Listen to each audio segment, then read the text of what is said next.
Today, we're very fortunate to be in company of a very inspiring woman who is India's one of the top mutual fund distributors.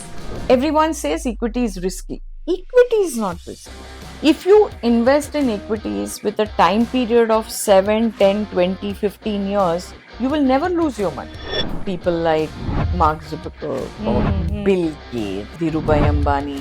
What was that one thing which was there? Perseverance. I have clients who started managing wealth at 62 years.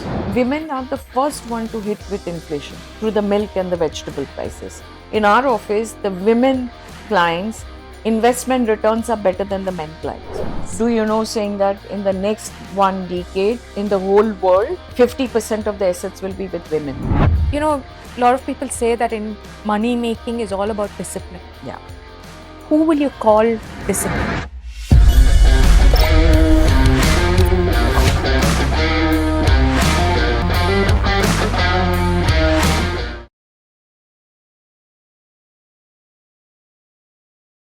So today, it's an absolute honor and privilege to delve into your life and work, ma'am.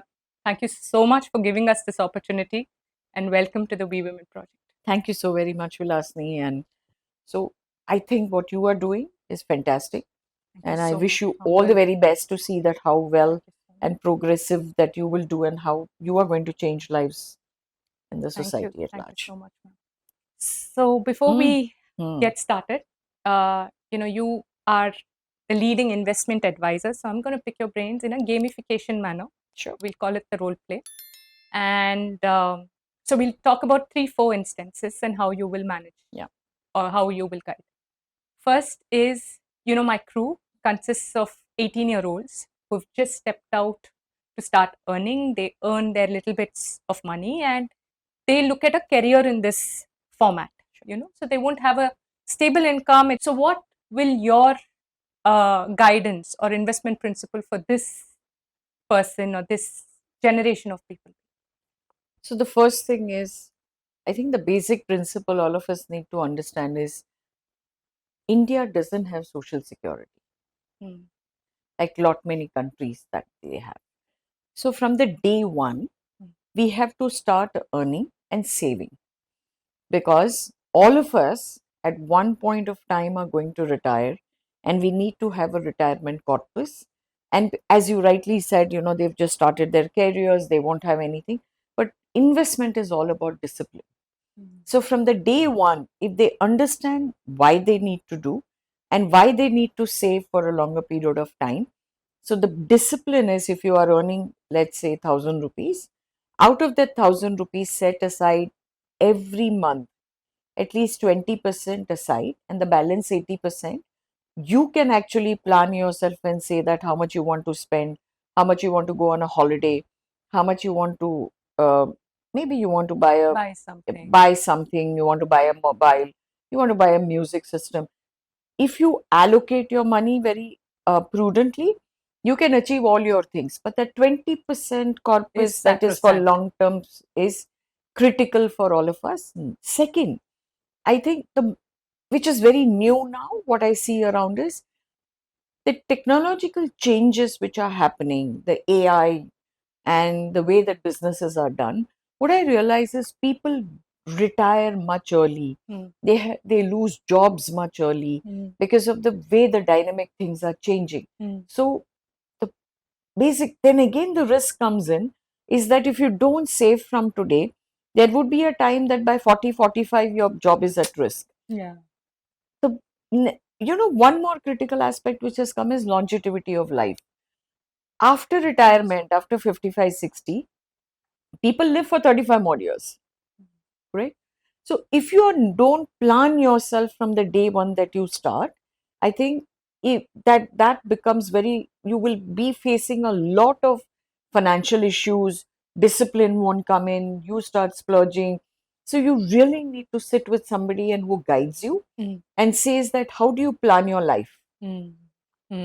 And that is very important, that youngsters or anyone should go and sit with somebody and understand what is right. You also said that the income is not regular, it comes. So you have one-time investment of minimum one time. Yeah. So whenever you accumulate in 2, 3 months, 4 months, you start investing that money rather than committing every month. So we also have clients who are architects, lawyers, doctors. Their income levels are all up and down. So obviously when they set up, they don't have regular income. So what we do is we sit with them and say, accumulate for next 2, 3 months. Whatever comes in, you can start putting in. So that's the discipline that you have to get in. Okay. Beautiful, beautiful. So 20% sacrosanct. Sacrosanct. And accumulate and finalize a corpus. Yes. The second one, I notice a lot in my circle. So women who don't have a mandatory need to save, they're well provided for, they're in a comfortable situation, etc. But they have a self-confidence issue impacted because they don't manage money. And if they had to start today, where will you guide them? So Vilasini, very simple. Women are the first one to hit with inflation through the milk and the vegetable prices. So they exactly know that how my expenses are going to go up, or what has happened in the last few years, that how my expenses have gone up, how milk prices. And that's exactly what planning is about. That's exactly is about how do you save money. So the housewives, whatever money that they get, from that kitty also they can start saving, because in a mutual fund you can save 1,000 rupee SIP or 500 rupee SIP. But many times there is a road block in their mind for a digital banking or starting a demat account. Or you don't need to do all of that. You can do physical also. You can do a physical paperwork and say that I don't want to do online. You issue a check and do your investments. So it gets is not, somebody to help it gets somebody to help you. It's not that women don't ask. Vilasini, if today when you are moving from one city to another, you are staying in a city, your child is growing up, you're going to ask which is the best school, which is the best extracurricular activities that I can send my child, which is the best dance class, which is the best swimming coach available, which is the best tuition teachers available. It's not that we don't ask. But the problem is, because money is a taboo in the society, on our dining tables, money is not spoken. With friends, we don't speak money. With friends, when we meet, we only talk about which house did we go, which movies, holiday, which movie, whatever, all of that. But we will never discuss saying that, oh, you are doing very well. Can we share and say that where we are investing, or how do we solve this problem? So there is a taboo. So you need to change that conversation, how money has to be managed. And that is a change only you can do it for yourself. Not that somebody can push you to do that. Absolutely. So if it is so much of a need, then you should do it. And especially women. We've got a lot of women clients in the last 2.5 decades. When do they come to us, Vilasini? When they are in deep stress and they are absolutely low in their life. Oh, really? Once, when either they have become widows, or they are going through a divorce, or a single woman who was not married but stayed with her parents, and the parents took care of her. Suddenly their parents are no more. Those are the insecurities at that particular time they come to us. And they don't even know where is the next month's household expenses going to come through, or how are they going to plan their life. Why wait for such circumstances? Why can't you be, all women need to get to see that, how you can actually prepared and be proactive to understand all of this. And this is no rocket science. It's as simple, because when those circumstances come and when they manage the money, they are the best managers. And in life, they manage much more complicated situations. Absolutely. So this is just a taboo in the mind. And I can share with you, in our office, the women clients, investment returns are better than the men clients. Wow. Because they're very patient, they're very long term. The only thing they want is to be secured, saying that, do I have everything to take to survive? And so their money doesn't churn. They don't react when the market moves up, comes down. They're very contented, expectation of returns. And that's why they leave for compounding and their wealth grows faster and better. Fabulous. So happy to hear that. Yeah. There was a period where there was scarcity and there is a period where we were abundance. Do you know, saying that in the next 1 decade, in the whole world, 50% of the assets will be with women. Wow. Because they are single child, they are inheriting from their wealth, from their parents. How are you going to do all of that when you are single parents, when you are going to inherit money from your parents, or that's very interesting, because yes. I never thought about it that way. That Yes. we are in a generation of abundance, so there's going to be a wealth creation and passing on. Yes. So you don't have a choice but to learn. The third one quickly is two couples, in their 30s. They're going to go on a world tour for say 6 months, and they feel they have enough corpus. They'll come back and figure out their lives. So as an investment counselor, how will you look at such a life decision they are making? So the first is, you have to see that are you financially absolutely independent and secured. Correct? Because what happens is, you go on a leave. So either you are taking sabbatical, or you come back, quit your job, you take sabbatical or quit your job. During that period, it is not just that 6 months money is required. You need to have 2 to 3 years of expenses with you. Inflation adjusted 2 to 3 years. Inflation adjusted 2-3 years, because when you come back after that 6 months holiday, you're not going to get a job the next day. Correct? You're going to get it after, you might get it, or you might get it after 3 months, 6 months, 8 months. What do you do during that period? So basically what happens is, you should not feel insecure. Correct?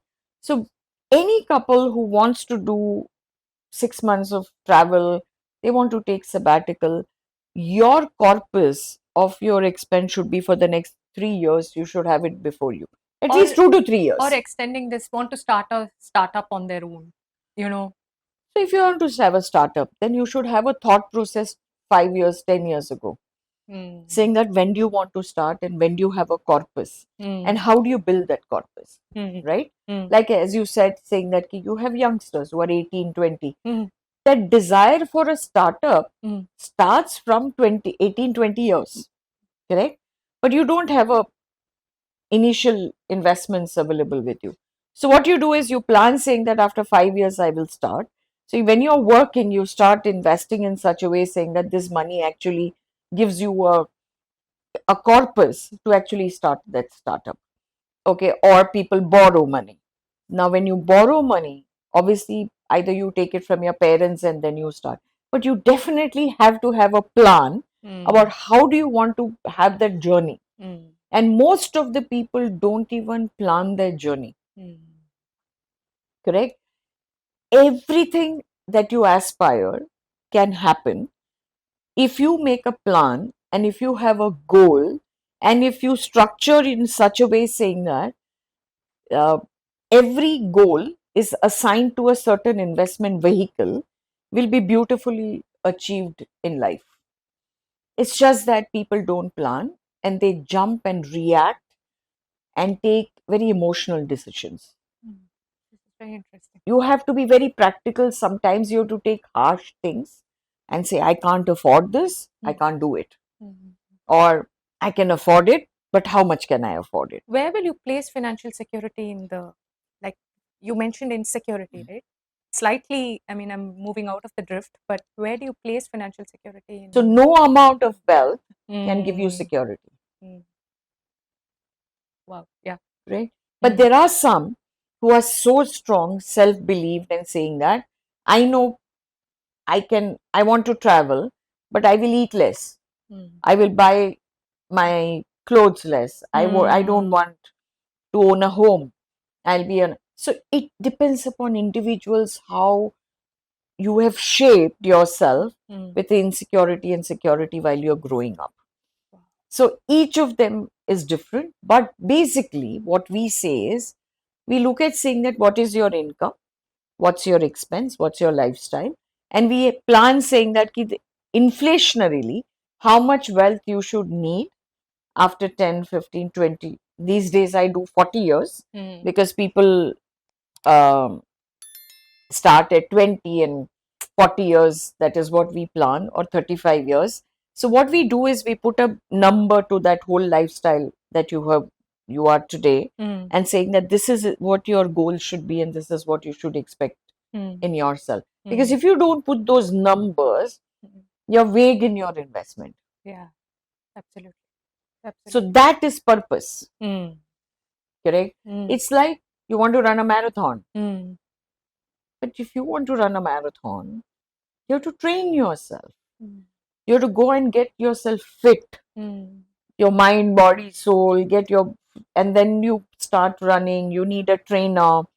You need to look at how much you can run. So that whole process is around 7, 8, 1 year period that you can actually. Then you will run for 10 kilometers. And then, now if you imagine if there is a marathon and you don't even know saying that how much you are supposed to run, it's not a marathon. Yeah. And the outcome can be disastrous. So, yes, you don't know. Yeah. So in the same way, everything has to have a benchmark. Absolutely. Where I want to go and how I want to go. Absolutely. So each one's portfolio, everything is designed differently. Beautiful. And stemming from their own childhood, bringing up, there's so many elements coming to play and their equation with money. Absolutely. Fascinating. And it'll come out. It just comes out. Yeah, I can relate to it. I know. Yeah. I mean, you know it, right? It does come out, absolutely. Wonderful, ma'am. So now I'm going to step into your little personal space. Some questions around how you grew up and where you grew up. What are your childhood memories that stand out for you? My childhood memories would be saying that typical Tambram. I was not the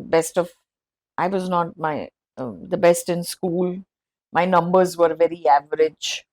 Last bencher, very tall. So last bencher. So obviously my schooling was like I was a very average student, but my sister, my cousins, all that we grew up, they were brilliant. Oh, you were in that zone in a Tambram family. A Tambram family. And I think now when I look back, maybe I was dyslexic. People didn't know about it because it took time for me to understand something. And I have the way of understanding, and I was not like people, if a teacher stands with a stick, I don't understand. You couldn't do it. I can't mug up. You can't mug up. So I was a student who, if I understood the logic, then I'm done with it.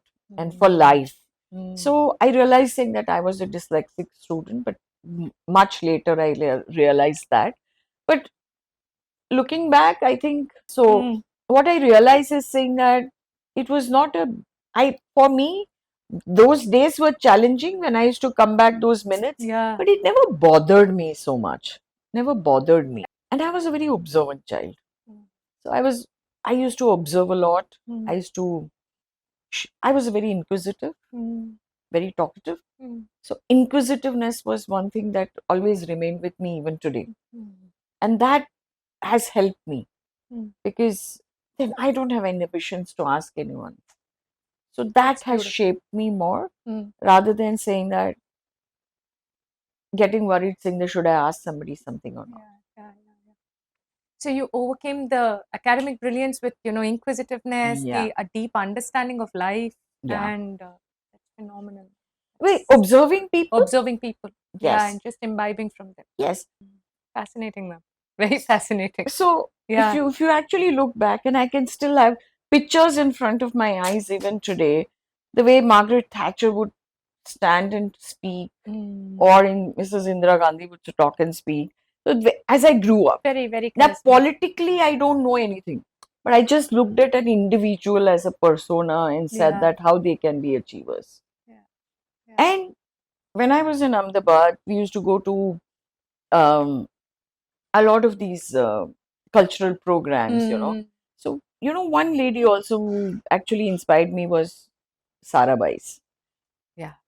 Correct? And Mrinalini Sarabhai and Mallika Sarabhai. they were dancers, Yeah. extremely pretty dancers, achievers, the way they Proficient. spoke, Yeah, carried eloquent, themselves. and the Yeah, way they yeah. dress. So these were memories that I realized, saying that how you can build your persona, how you grow, how you speak. Yeah. It's there in your subconscious You mind. pick up bits and pieces and Pieces it becomes you, you. and over a period of time. Absolutely And those beautiful. are my memories of my Thank young. you. Yeah. Thank you so much for sharing. I think precious they are. Ma'am, the other thing I actually heard from an interview and I found very fascinating was the fact that, your dad said, fend for yourself at 16 or 17. And so how did you navigate that? And, what were you Very bad. expecting and what happened? Obviously, I was expecting, saying that my father would do what he has done to a lot of other students who came after their graduation, especially textile graduation, and then they got a job. So I thought he would do it for me. But my father, being my father, he said, fend for yourself. And my mother, I ran to my mother, and my mother said, don't bring the mother between the daughter and the father. And so for me, the doors shut, right? So I remember going back to the bedroom and thinking, saying that all my life, my parents were my happiness, sadness, my tantrums that I could do, everything and everything, they were there. And if they shut their doors for me, how is the world going to give me a fair bit of uh, opportunity, right? That's what you think. But I cried. I cried for 6 7 hours, and yeah, 6 7 hours I cried, and that self pity and cried all. But at the end of 6 7 hours, I said, I don't want to cry anymore. You took it up as a challenge? Yeah, I took it up as a challenge, and that day I decided that I will never ask anyone anything. I don't know if it is right or wrong, but that is something even today. Self-sufficient. Yeah, even today, I will hardly ask anyone anything. It could be financial, emotional, or anything. I will handle everything myself. I don't. I'm not the person who will fall on someone and say something. But that changed my life. Is it hard to be That like was that? hard. No, I mean, to be this forever Yeah, self-sufficient. I think sometimes I You feel saying that no. tire of it. Sometimes I feel I inflict a lot of things on myself and not share and talk about it. So that is something that remained with me. But I think I didn't speak to him for two years, and after that my marriage and everything happened, and then I started speaking. But I am so indebted to him for what he did. I don't think so. I have any regret, and I think my father saw through me, saying that somewhere he felt that he's not going to be there for with me for life, and he has to make me strong. And somewhere that is something that if I go back and I think, but what he did, I think fantastic. I think he made me what I am today, a person who's very I am a person. I will work hard. It doesn't tire me. Resilience, patience, Yeah, that's all you. facing any challenges at work, personally or professionally, it all has made me a better person. And the entire of my life, I think the only thing that he told me was to be a good human being. And he said, you can have all the money and all the fame, everything, and if you're not a good human being, this life is worthless.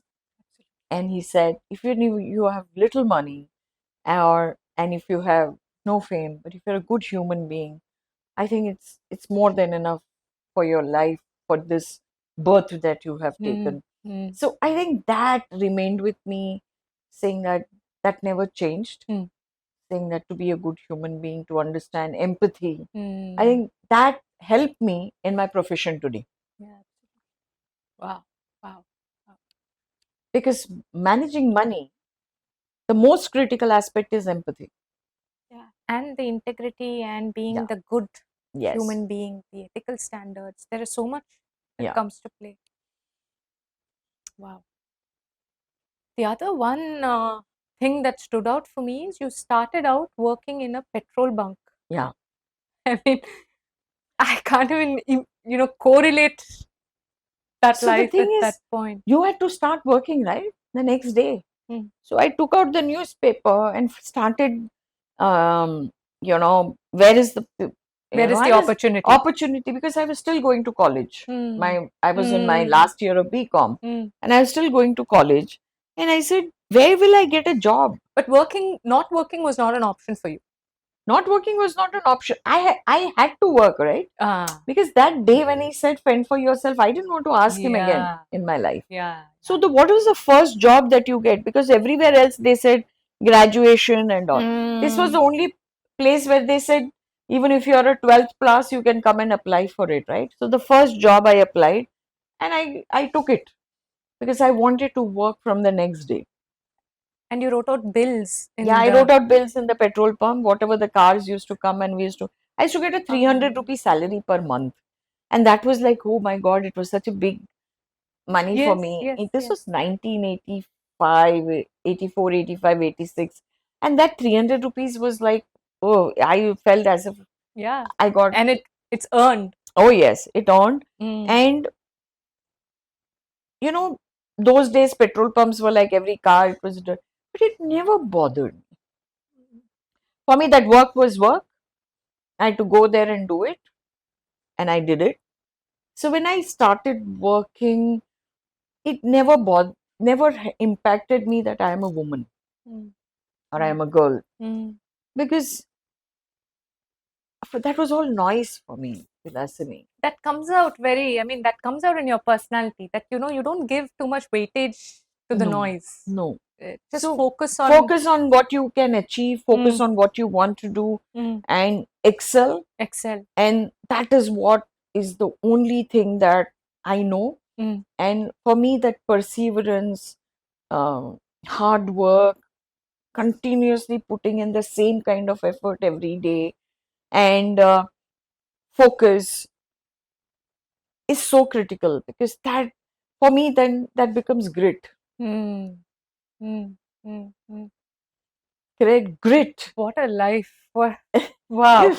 Grit is so critical. Yeah. Because if you don't have the grit, you should be fearless. You should be bold. Because if you don't have, you will never be able to face anything. And then for every small thing, you will get upset. Every small thing, you will get bogged down, and then you go into a shell. It was never there within me. So it doesn't matter where you start. No. It's just what you bring to the table every single day. Every single day. And how you take it from there. Absolutely. And every day, it is the same. See, only then excellence comes in. Okay. You go back and look into the history. Okay. Today we are all talking about companies which have done very well, right? So people like Mark Zuckerberg or Bill Gates, or even in India, if you look at Dhirubhai Ambani and all of those promoters who started where they had nothing, what was that one thing which was there? Perseverance. That grit to continue to keep on doing the same thing till efforts that you put in your efforts day in and day out, not thinking that you will be successful at some day, but what you are doing, you want to be the best. Yeah, that's correct? Very critical. You want to be the best. So first is, if you don't have that within you, then you will leave it, right? 4 days you will do, and the 5th day don't want to do it, you become complacent. But if you really want to excel, that focus has to be the same. Can that be cultivated, or does it come from within? It can be cultivated. You can have it, or it can be cultivated. And how can a person cultivate it? Passion.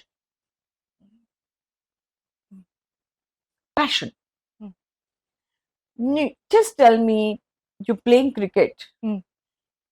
There are so many players. Mm. Can everyone become Sachin Tendulkar? No. Yeah. Can everybody become Virat Kohli? No. What happened? It's just that the way Sachin Tendulkar went and practiced every day, learned how to evolve, learned every day of his life, saying that how I need to focus, how I need to go to train every day at 5 o'clock, come rain, floods, anything that you go and train. Because what? It's your passion. Yeah. Yeah. So you really want to do something, you can achieve. Sky's the limit, but you can achieve. But it's just that you have to excel, learn, improve, and excel every day of your life to become better. Mm. Mm. Fabulous, fabulous, ma'am.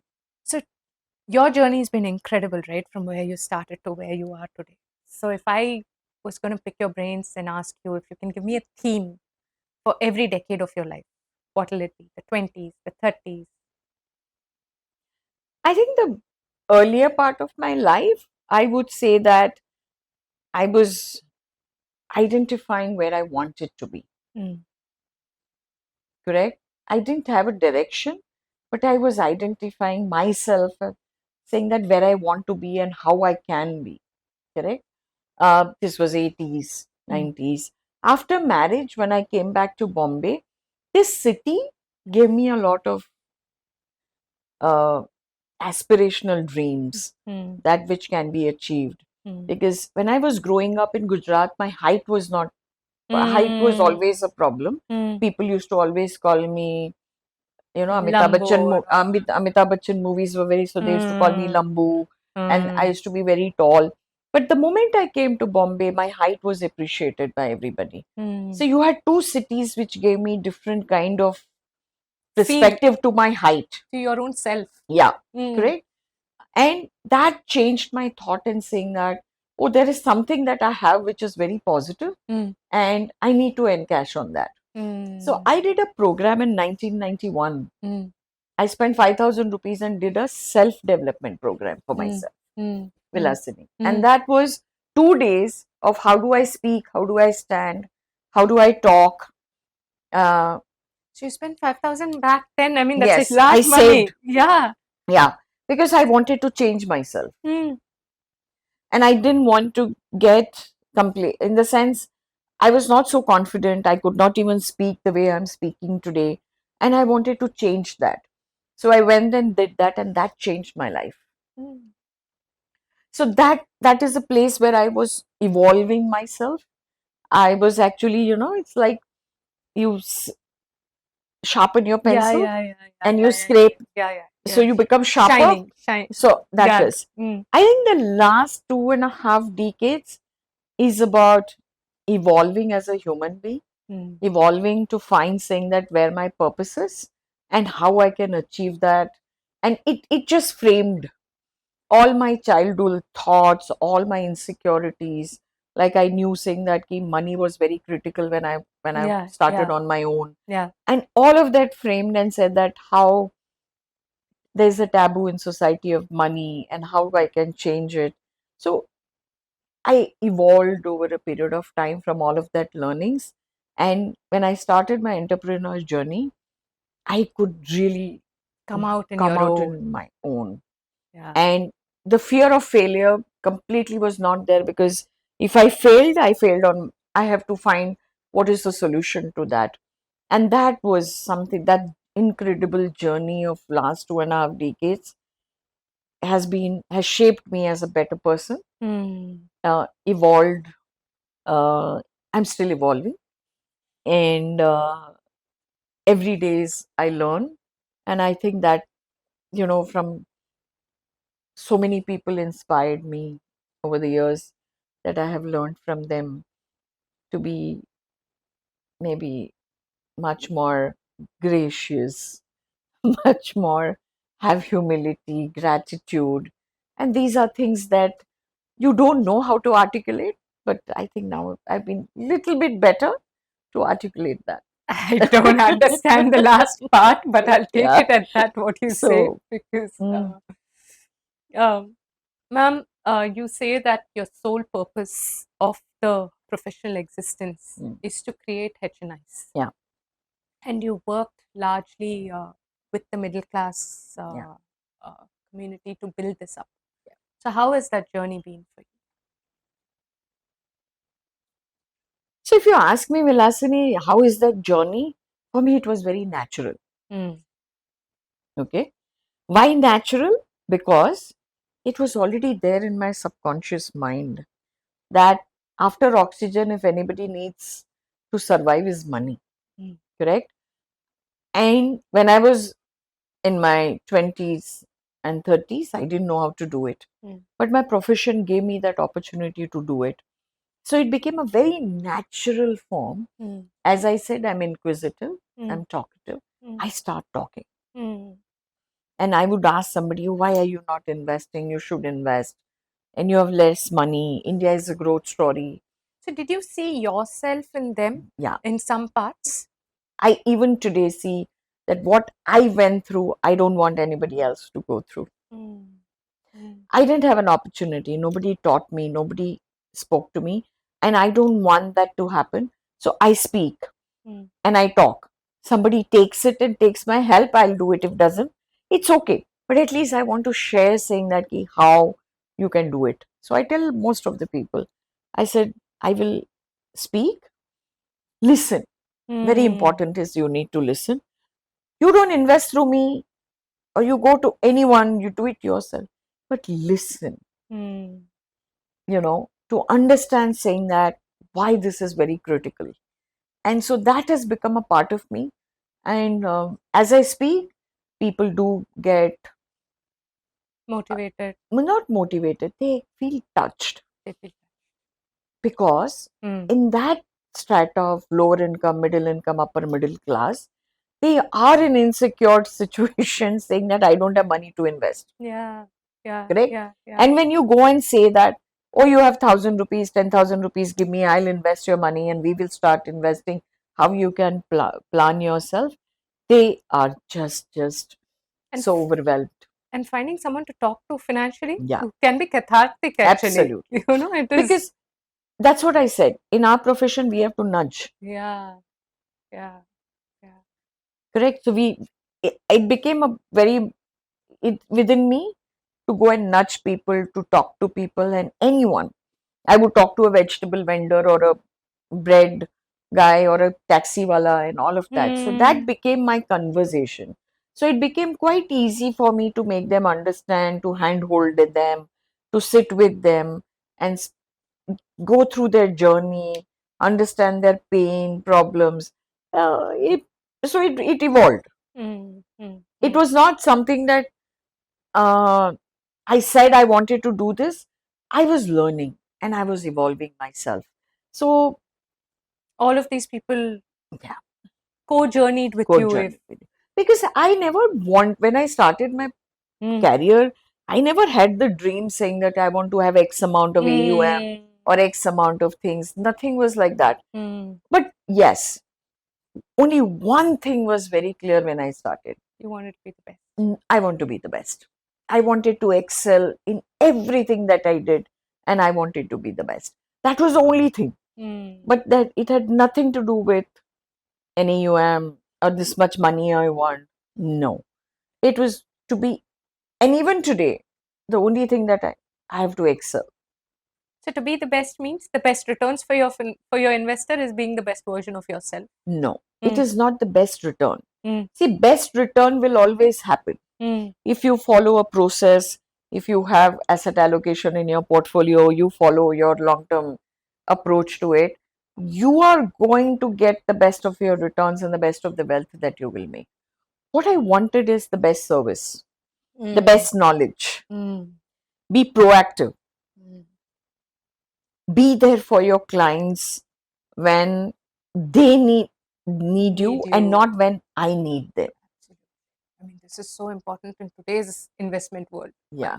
You play a very large, before I step in there, actually, there are stages, right, of investor. Yeah. They come in with a very high level of dependence and slowly they would get independent and learn to manage on their own, maybe. Yeah. So how do you see these stages as an advisor, as an investment counselor? So my experience has been saying that if you start very early with them, they never leave you and go. Okay. Okay. Because they realize saying that during that period, they went through a lot of emotional issues in their personal life. There was emotion issues in their career. There were certain uncertainties in the way economy did, did. Yeah, work. Correct. So all of this, they have gone through that cycle where they know saying that if that hand holding was not there, they would have made critical mistakes of not staying invested and they would have redeemed the money. Correct. When they have crisis, they call us and we are able to help them to find a solution to those crises. It could be financial crisis, or it could be even something to do with saying that they've lost some papers, some KYC issue, something that they want to transfer money, something they've lost. So if you're able to help them to a larger extent, the client understands the value of services that you give, because investment looks very easy from the outside. Yeah. That I can stick to a financial product, I can buy, I can do it myself, but that needs a lot of temperament, understanding to go through the bull and the bear market, because when things are bad, the news around you is so bad. I know. That sometimes you feel saying that it's the end of the world. I know. Yeah. Right? Yeah. So you make mistakes of coming out of your investments early, your compounding, you break your compounding, you make wrong decisions of buying, investing at the wrong time and coming out at the wrong time. So it is not as easy. If it was that easy, then I think we would have millionaires in every nook and corner. It is not. So you definitely need someone to handhold, unless you are a financial expert and you have gone through it and you have that capability. But very few have it. And almost 99% of the population needs somebody to guide. Often, I am at least personally judged because you're saying, your investment doesn't, at least the way you are asset allocating, doesn't give you 15%, 16% return on investments. I don't know, Vilasini, if you remember, there used to be an ad, Maruti ad, way back in the 80s, 90s, which used to say, "Kitna deti hai?" Mileage. Yeah. Right? Today, what do the investors say? When they look at any financial product, what is the return? Which means kitna deti hai. Correct? But that is not the right answer. You should not ask that. What kitna deti hai? You have to think how much I want, how much wealth I want to create. Will this instrument add value to my portfolio? So that I can I can have a goal of 10, 20, 100, 200 crores. Correct? That is the goal. And we are looking at this saying that, oh, how much is the return? So the narrative, the communication has to change. Yeah, absolutely. So now I'm going to actually take you to talking about investment for dummies. We use these words: compounding, equity, capital allocation, all of that. So I'll just request you, ma'am, to possibly, try and give us a little brief on what is, let's start with, say, what is compounding? I think we all did maths in school and we all learned compounding, right? How money multiplies, how numbers multiply. Geometric progression? Geometric progression, how it multiplies. Okay. And there's something called as rule of 72. That rule of 72 teaches saying that if you have a certain percentage of returns, in how many years it will keep on multiplying. Oh, okay. Correct? As I said, if you get 15% every 5 years, so it is rule of 72. So if you get 12%, you will every 6 years. Now what happens is saying that when you are investing, most of the people, as I said, look at returns. But they don't realize saying that if I buy something today, and if I am getting 12% returns, my money is going to double after 6 years. but it will not progressively go like this. It will go like this. Correct? It won't go like this. So, but I know saying that it will happen in 12 years or 6 years. So, if you say, if then you put numbers. Today, if I have 100 rupees, it will become 200. And the next doubling after 6 years. So, in 12 years, I'll have 400. Correct? So, if you put those progressive numbers, that's compounding. Absolutely. Correct? Now, you go back into your investment and say that if you look at an NAV of a mutual fund, every mutual fund NAV has come at 10 rupees. Yes. Today, you have funds which are there for 30 years, 20 years. Their NAVs are 3,800, 1,600, 2,200. They've all gone from 10 rupees, which means they've compounded in value from that 10 rupees to that 2,200, 3,800, 800, 900, 1,500. Correct? They've come at different times, but that money is compounded. Now, if you understand this, that this is a 10 rupee NAV product which has gone there, you will be able to relate to it. And not see markets as a scary place. See, everyone says equity is risky. Equity is not risky. Correct? Risk is very subjective. What is risk? Not having money to sustain my life is the biggest risk. Correct? If you invest in equities with a time period of 7, 10, 20, 15 years, you will never lose your money. And you have seen cycles. I mean, obviously, people have seen in the industry have seen cycles to say it with conviction. Yes, and let's go back into the last, say, 40 years, 50 years. India was not a great growth economy or something like that. Or in the last 2.5 years, 2.5 decades, we were good, but we were not there, right? But in spite of that, if you look at the last, from the time that the Sensex has been there for the last, say, 30 years, the returns have been 16% kind of, 15.78% to be precise, right? Now that's, but in between this, you have had wars, you have had elections, you have had COVID, you have had world crisis. World crisis. India was going to be bankrupt.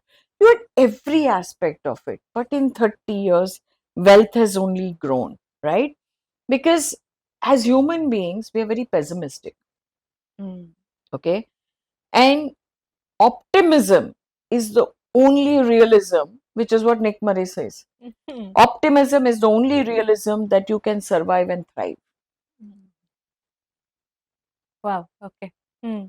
So if you don't have optimism about life, you will never be able to compound your wealth or create wealth and stay invested. Vilasini, how can people, I ask a lot of people, you have children, they go to school, and you have your career, and you ask them saying that, would your children do very well? Of course, my child will do very well in his career. I will do very well in my career. How will those two things happen if companies don't do well? If economy doesn't do well? Correct? So if you look at that, positively it has to get impacted. Yes. So you can't have on one side saying that I'm going to do well, my child is going to do well. The stock market is risky. Beautifully put. Yeah. Yeah. Absolutely. Correct. Now, a lot of people say banks, right? Banks. I want to keep in 10 banks. If you go back into history for the last 2 decades, no investor has lost money in any of the scheduled banks. It's only in cooperative banks that have been, but even that RBI is managing it very well. Correct? But we give loose stocks. Yeah. Because positive things never come to your mind. We as human beings only look at negative things.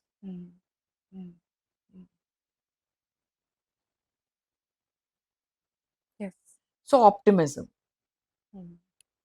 Yeah. Can you quote the Nick Murray? Optimism is the only realism. Optimism is the only realism. Asset allocation. What is asset allocation? And So we'll ask me, when you invest, why we discussed about risk, correct? So what happens is, how do people invest? Hearsay, right? So somebody says, I invested and I got great returns and equity gave me great returns. So what you do, whatever surplus money that you have, you put that entire money into the equities without even understanding, saying that, will I need this money after 6 months, 1 month, or after a year? You just put it in equities, correct? What have you not done? You've not done asset allocation, right?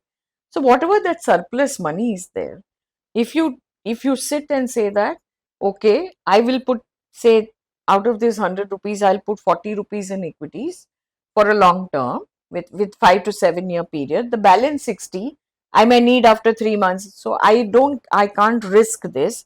That is one asset allocation. Between saying that what you put in debt, equity, and that. Now, when you come to equity investments, you also do another asset allocation on the market capital, on which segment of the market segment that you want to invest, which is mid cap, small cap, large cap, value style, growth style. Now, what happens is, say for example, in the last 5 years from COVID, the mid and small cap did very well, and everybody jumped into only mid and small cap. I'm not saying it's bad, but then you should have the stomach to go through the volatility, correct? Or you have to say, what is my temperament? How much volatility I can take, because mid and small cap volatility will be higher than the large cap. So how much of that volatility will impact me as an individual? That also needs an asset allocation. Beautiful. Correct? So all of this asset allocation, when you do, you are balanced, which will help you to ride through uncertainties, and your cash flow doesn't get squeezed by investing in wrong assets. Absolutely. Okay. Yeah. So there are certain mandatory, like a rainy day fund is a mandatory asset allocation. Yes.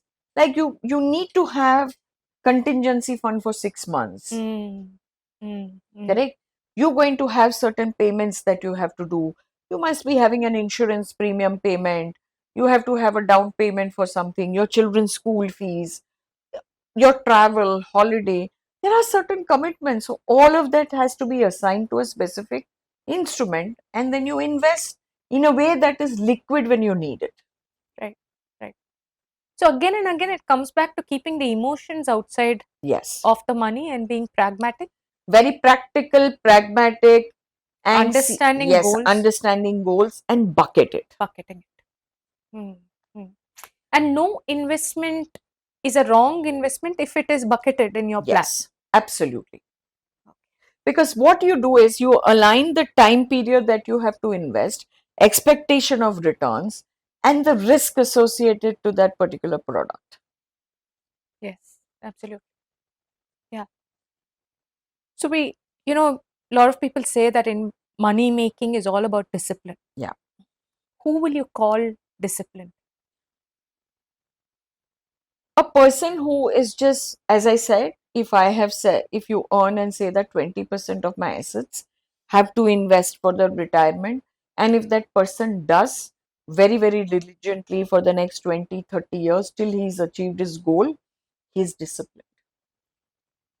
So does it actually mean like weekly once I spend time on my portfolio, or monthly once I spend time on my portfolio? No, it is not about that. It is about, it's something like this. You want to construct a building, correct? You go brick by brick. That building is not going to stand the first 15 days or 20 days. Correct? So what is the use of looking at it every day and say how it has grown? Or a stapling. You want an orchard. Now you put staplings, but that has to weather through the storm, rain, sun, everything. But it is going to take time for the entire trees to grow, blossom, and then give you fruits on it, correct? But if you're going to go and look at it every day, it's not going to happen. What you need to know is be alert, nurture it, correct? It's the same way with investment. Stick to your plan, stick to your way that you have to allocate, be disciplined over a period of time, asset allocate, be focused, enjoy your life, but be disciplined with certain way of investing. Then you will reach wherever your destination is. Like you were talking, we come from a scarcity generation. Yeah. Today there is abundance and there's also consumption. Yes. So, difficulties in saving is that much higher because you want to live a good life. But even if you earn well, and if you're keeping aside 20 and in your mental mind, you say that this 80 is only the 100, you're disciplined.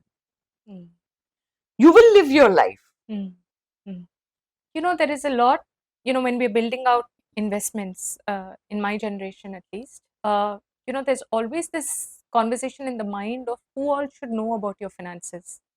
How many people should be in the know? Is it a good practice to do for posterity? See, when you're doing investments, the first, obviously, when you do your investments, when you're not married, the parents should know about it. That where you have invested, how you have invested, who's the joint holder, what's the passwords, because we are in a electronically, the environmentally so connected world where everything has a password, including your payment of gas to a payment of electricity to everything. So the first thing is you definitely need to share. If you're married, then obviously your spouse needs to know that where your investments are and where it is kept, because life is uncertain. And then if you are earning your entire wealth and to protect your family, and if you have not shared with your spouse where it is kept, it becomes meaningless. Right? I also tell clients, a lot of people come and say, oh, I want to invest here. At the end of it, when I ask them saying that, have you made a will? And I don't think people make a will. People are 70, 60, 70, 75, 80. They're still thinking how to make a will. Why? Because there is a myth saying that if I make a will, I'm going to die tomorrow. But what we have forgot, times have changed. The value of your assets have changed. The laws have changed. Correct? Today, if you don't make a will, your wife will have to prove saying that he's a legal wife. The husband have to prove saying that he was the legally wedded wife to this woman. Their children have to prove saying that I'm the legal heir to these parents, correct? Because somebody will say, well, I don't know if your father has any other children or not. So these days, anything could happen. So the will becomes very critical and people don't make wills. Indians are very obsessed about homes, buying homes. Yeah. Correct? But hardly anyone goes and insures that home against earthquake, floods, natural calamities, fire, theft. They don't do it. Why? They feel saying that it is unnecessary. But the day it hits you, you're going to be wiped out. Yeah. Just look at the way things are changing, right? Bangkok was never, I know. They never expected that they will ever have an earthquake in centuries they've not had. I know. Correct? And there are damages. Now imagine if a household has not had and then suddenly this natural calamity happens, where are you going to run? You'll become bankrupt. Absolutely. Correct? Medical insurance is not taken. Today there are so many people who go into poverty because of medical expenses. Absolutely. Correct?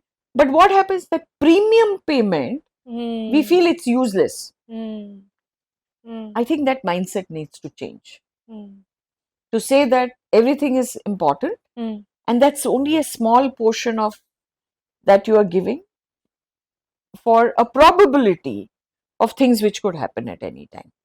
And even I have personally made those mistakes of putting it in an endowment insurance than a term insurance, in that period of time when I should have creating a term insurance or ensuring a medical insurance. So Yeah. some things are non-mandatory, right? Yes. Like a term, medical, Yes. property, Term, medical, your home insurance. home insurance. These are very critical. And also the amount. You can't have a 20 lakh policy of a medical insurance. You're taking medical insurance for future. And the medical expenses, but the inflation in medical is almost around 12 to 15%. Absolutely. So you have to have a 1 crore plus kind of a cover. Your term insurance, if you have to, you should have 5, 10, 20 crores. Yes. Taken at the right age back, and you keep on upscaling it every year. Absolutely. As your responsibility increases. So I think those dynamics have to change. And those conversations have to happen. Need to happen. Do you see this happening? It's a nudge. It's a nudge. Right. It's a nudge. What is the right time to talk about finances to children? I think the behaviorally from the time they become sensible. Okay. That how to handle money. I did it. My father sent me to the bank at 10 years, at the age of 10. And he used to make a check of, say, 100 rupees or 50 rupees and say that go and get the money from the bank. To stand there, give it in the teller when you can't even reach, to get the coin, to get the cash, and to see that you safely bring it home. So I think that experience is about how do you handle money. So it's a non-negotiable life skill. Yes. So getting them involved early and making them manage. Absolutely. Right. Otherwise, how will you learn? Absolutely. Look at you and me. If we were young and somebody had taught us all of this, today we would have been multimillionaires. True. That brings me to the women question. Yeah. Intrinsically, we start so late in our investment journeys. Each person has a story of their own, but essentially we start late. So, I mean, if you can explain, because you've seen so many of us. So first is the fear that it's a men's job and how am I going to manage?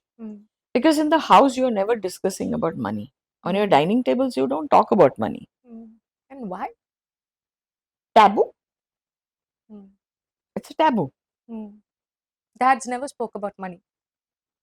Correct? You meet friends, you don't speak about money. No, of course, yeah. Correct? It's a taboo in the society to talk money because you feel that guy is more than me and I'll be judged. Correct? So you don't talk about money. So what happens is that money behavior gets very complex. You only start looking at money when you get married, when you have children, and then you have responsibilities coming in.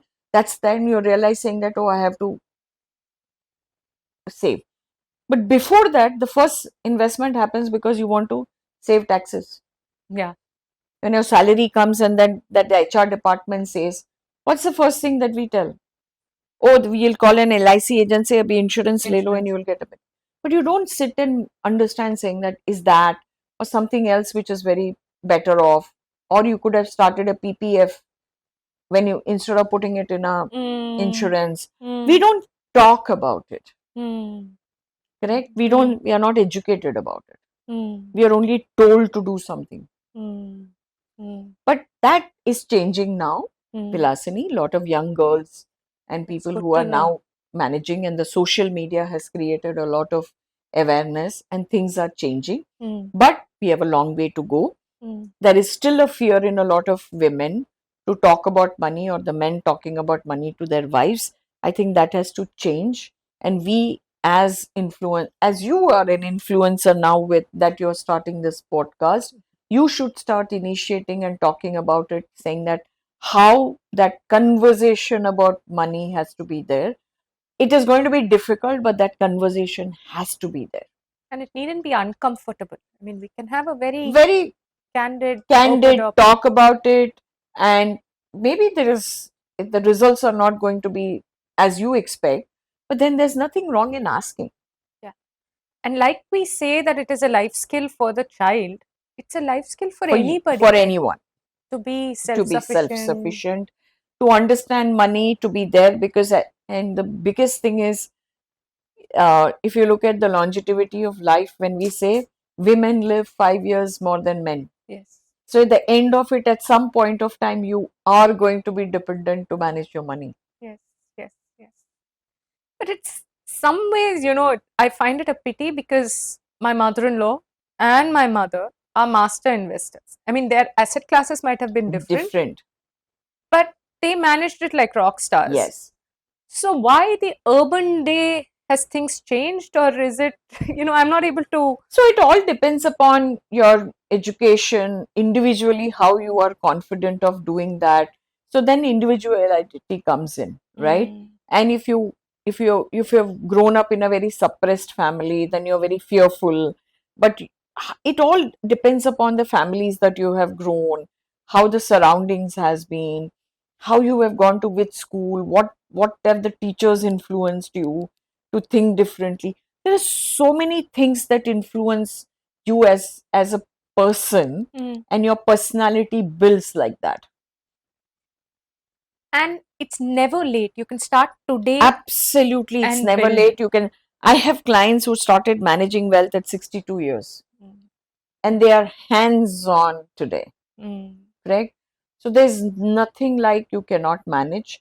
At any age you can manage. It's just no rocket science. It's simple. Sit, understand. You're doing it day in and day out. It's just about money. Anybody can come and help you. You might make mistakes, but it's okay. You might lose something, but it's okay. But then you have to start. Fabulous. Thank you so much, ma'am. That was really pearls of wisdom from the expert. So on one end, ma'am, I mean, allow me to say it that you're a mover and shaker in the industry in whatever you do in India, and at the same time, you have built a network of world mentors, of investment grades, and you're associated with a lot of them outside the country. Yeah. Can you tell me that journey, how that? So I should thank my business partner. He reads a lot. Oh. He's a voracious reader. And as he reads, he also comes to know the people who are abroad and who are doing a fantastic job. So he just tells me, this person is doing very well and this person is doing good. So my next reaction is saying that, okay, well, let's go and meet them. Oh, wow. And so I'll try and see that, next time when we go and meet those people and build a rapport and understand. And if they have any training sessions, I like to go there and train myself to be better. And because learning never ends. No, it never ends. Oh my God. So the learning never ends. So even the last time, I think last year sometime, we went to US, and there's a gentleman called as Mr. Raj Sharma. He's an advisor, financial advisor in US. He's the seventh best financial advisor in United States, and he manages around $7 billion. And a CEO of an organization of an AMC told us, oh, he is really good, and he's written a book. So we bought the book and we read the book, and we loved that book. And the last time we took an appointment, wrote an email, went to him, went and met him, got him to India for the FIFA annual conference, Okay. and got his book published so that it helps a lot of people. And so for me, that's very critical. So wherever I go, and if I can learn from someone, I will just go and find a way to see that how I can get at least one opportunity to meet that person. Because learning is so critical, at least in our profession, because dynamics in the market keeps on changing every minute, every day. Things keep on changing. We have to be alert with taxation, with what's happening in the market, what's happening in commodities, how people react. There is some person who needs the money, some people who wants to invest the money. There's so much happening that, it's like you have to be alert on everything, have calmness, patience, because you can't react when something you have bad. to be the calm one. You You have to be the very zen. say. So, it takes a lot of, so for to get there, you need to go and speak to experienced people, how they navigated it, how they have handled the situation. I'm sure each of them. So it helps. Vilasini saying that how do you evolve yourself and how do you learn and how do you become better each day. So for me, that's something that uh, I love doing, and I will continue doing that to meet people and learn. Now I'm just gonna, kind of touch upon some of the challenges that you might have faced in this whole period. One, we'll knock that off. Has women, being a woman, ever come in the way of anything that you wanted to achieve, anything that you wanted to do? Yes. Okay. Okay. But did it impact me? No. No. Because when you go and say that as a woman and say that I'm going to manage your money with a man, if it's a man With sitting gender outside, agnostic situation, yeah. they do wonder saying that, okay, women, how How to is it handle gonna it, do? right? So what do you need? You need to be at par with the men. Hmm. Knowledge, Hmm. understanding, conviction, confidence, Hmm. Hmm. Hmm. right? If you have that, there's no gender bias.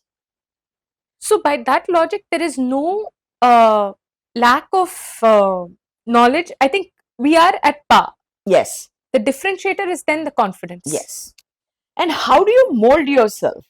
See, there is going to be challenge. Okay, you if there are two women in an organization, there is going to be a competition between them. Correct? It's going to be with men also. But it depends upon how are you shaping yourself, and how do you find a niche for yourself where you can excel. Understood. Understood. Correct? So everybody has to find a niche for yourself to see that how do you excel. Correct? How do you look at a lot of businesses who've been doing fantastically well? Why? Because they found certain Market, certain markets, go-to. certain places where they felt this is a gap and I can do very well here. Absolutely. Okay, so very simple. Amazon came out very well. So you had deliveries coming to your house, and that was fantastic. What has changed today? Zepto and Blinkit brings it to you within few hours. Yeah, few minutes. Few minutes, few hours. That's changed. Yeah. Correct? So what Amazon started here, they started to make investors or the customers making feel good within that few hours. You don't have to wait for a day. Correct? So your behavior changes.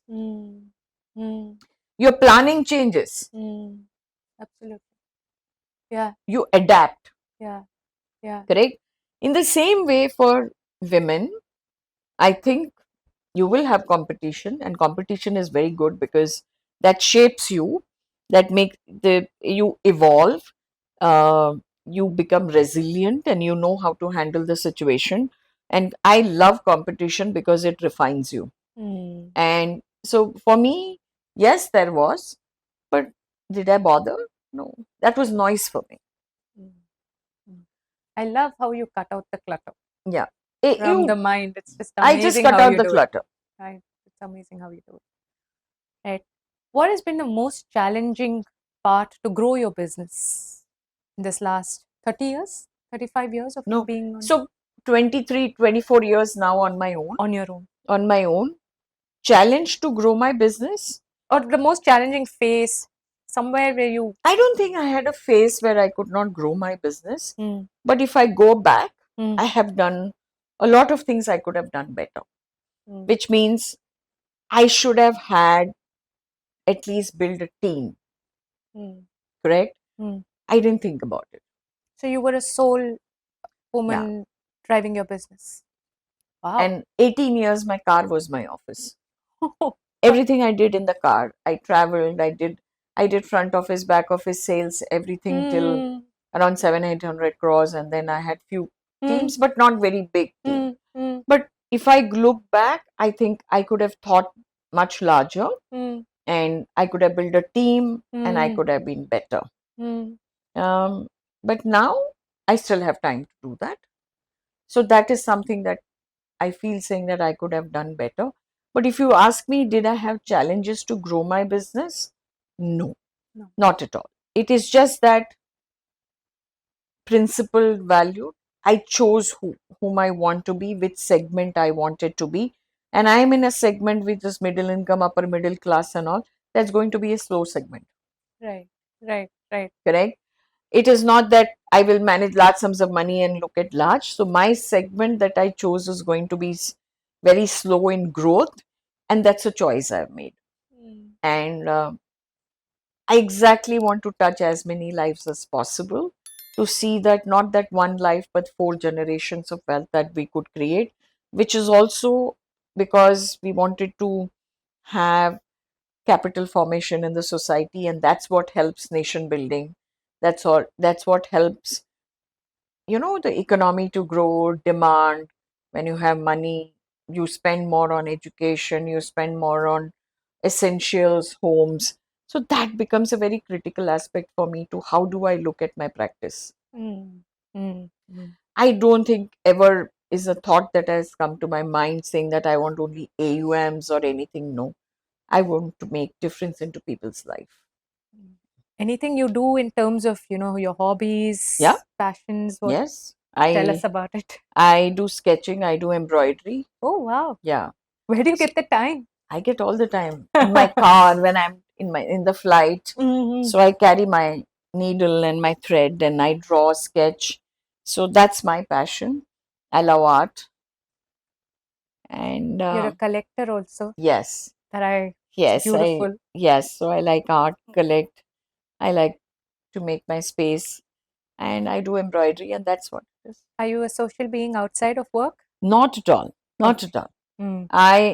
For me, this office is my space, and I do have friends. We go out with and speak to them and talk to them, and but I'm more. Yeah, understand. When did you decide to merge your practice with 2 others, and was that a challenging decision to make? So, I think my business partner Dhruv, I knew him from 2007, and he always felt saying that merging two individuals make good combination, and then you can grow. Partnership is very essential. So he had asked me sometime in 2011-12, and I had put it down and said, I don't think so. And why? I asked him, I said, what value add will you bring on the business? I was very straight to him. And I asked him, and I never had that inclination to do that To because make it I think I didn't think big. I didn't think that I didn't understand the what value the scope value that can bring in. I didn't think, and I didn't have that perspective about. After I lost my son in 2015 to an accident, that was a time when it struck me that life is uncertain, and what will happen if my clients go through that kind of a challenge. If something happens to me, where will they go? And they have trusted me and all. And that was the time I felt saying that I would like to merge. But one person who's very instrumental in pushing us to think like that is Mr. Ramdev Agarwal of Motilal Oswal. I remember we were in Omaha, and Dhruv and I was sitting, and he was sitting, and he was saying, because he built his business on partnership, he and Moti. So he said that you both are dynamites, and you guys can do a wonderful job doing it. So you should think about it. And I think that, it was there in the mind, somebody nudged it, and that was why that I thought saying that we should merge. And the first also thing for me was I needed a person whom I can trust. Yeah, absolutely. I needed a person who can understand my weaknesses and my positives. Correct? And I think I and Dhruv understand each other. We are chalk and cheese. It's just chalk and cheese. There's nothing that we will agree on a normal note. We always have our debates, and then we come to a conclusion. So I think that was interesting, and that's why I said, okay, let's merge and see how we can grow. That's so interesting. Actually, I'm tempted to ask you a question here. Yeah. that, does this, like, there are a lot of these startups who choose their founders, right? And Yeah. you say that it's chalk and cheese and you'll have your debates Yeah. and come to the table. So, do you recommend that? Like, you should have a contrarian opinion as Yes, you long as you should. trust? You should. You should. Because I feel that, sometimes you get carried away. Mm, Sometimes your thoughts are one-sided. You get different perspective. mm, You get a different perspective to the decision that you are taking, and that decision may influence you mm, to maybe more cautious in doing some things. mm. So it is always, I feel saying that it is always better, at least for me, when I'm thinking something one way, because I'm thinking with Your thought my process, lens. yeah. I'm looking at my lens and thinking. He's looking at his lens and thinking. And when you have those two thoughts process, then your lens merges to look at Absolutely. that particular problem or an issue or an opportunity in a different way. Absolutely. Absolutely. That's, yeah, that's wonderful. Ma'am, you work 7 days a week, Yeah. I think 20 hours a day. I don't know. But how do you keep it going? Grit, perseverance, and I love what I do. Mm, Because I love what I do, I never get tired. mm, And this has become my purpose. mm, Vilasini, this is my purpose now, to see that how I can make a difference, change, bring in that financial security. India is a growth story. Next 30 years, India will do well. And how much more that I can make a difference into people's life is so exciting that sometimes I don't get sleep. So it just, I love doing what I do. And that is one of the main reasons saying that I love working, and I don't get tired. mm. So I almost work 100 hours a week. Yeah. Yeah. And it just, I loved what I do, so it never tires me. Mm. And to change, I mean, I feel to overcome a personal loss and to convert it into something Something else. so positive and drive it. Ma'am, respect. I think, that's all I I think can put across. I I think I have to thank my parents who have brought me to think very positively. My grandparents, they have put in a lot of values.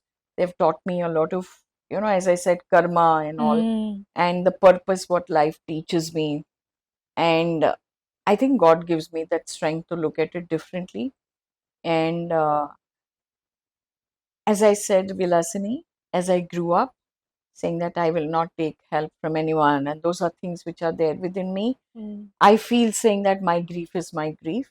mm, Why should I show it to the world? mm, People won't understand, mm, correct? mm, And why should they understand, mm, correct? So for me, it is mine, and I have to channelize my energy into a thing which is more productive rather than making me a vegetable. mm.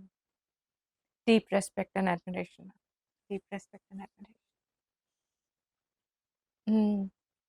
So today, if you were to look back and look at your 300 rupee earning self in the petrol bunk, what will you tell her?